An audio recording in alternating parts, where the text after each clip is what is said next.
সম্মানিত ভিউয়ার্স, আজ কেজির দামে কিছু ট্রাক্টর বিক্রি করা হয়ে গেল। কিছুদিন আগে একটি ভিডিও আপলোড করেছিলাম, আজ কেজির দামে ট্রাক্টরগুলি বিক্রি হচ্ছে।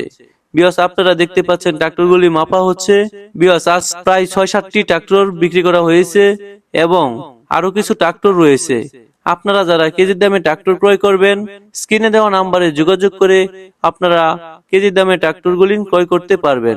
সম্মানিত ভিউয়ার্স, আমাদের কাছে আরো বেশ কয়েকটা ট্রাক্টর রয়েছে। আপনারা যারা কেজির দামে ট্রাক্টর ক্রয় করবেন, নিচে স্ক্রিনে দেওয়া নম্বরে যোগাযোগ করে আপনারা বিস্তারিত সকল বিষয় জানতে পারবেন। ভিউয়ার্স, আপনারা যারা এখনো আমাদের বিসমিল্লাহ ট্রাক্টর বিডি চ্যানেলটিকে সাবস্ক্রাইব করেননি, চ্যানেলটিকে সাবস্ক্রাইব, শেয়ার, লাইক দিয়ে আমাদের পাশে থাকুন নতুন নতুন ভিডিও পেতে। হয়তোবা এরই মধ্যে আপনাদের কাঙ্ক্ষিত গাড়িটির বিজ্ঞাপন পেয়ে যেতে পারেন। আর ভিউয়ার্স, আপনারা যারা সেকেন্ড হ্যান্ড ট্রাক্টর বিক্রি করতে চান, স্ক্রিনে দেওয়া নম্বরে যোগাযোগ করে আপনাদের সেকেন্ড হ্যান্ড ট্রাক্টরটি বিক্রিও করতে পারবেন। ভিউয়ার্স, গাড়িগুলি দেখতে আসতে হবে গাজীপুর, কাপাসিয়া, আমরাইত বাজার। ভিউয়ার্স, এত সময় ধৈর্য ধরে ভিডিওটি দেখার জন্য আপনাদের সকলকে ধন্যবাদ। আসসালামু আলাইকুম।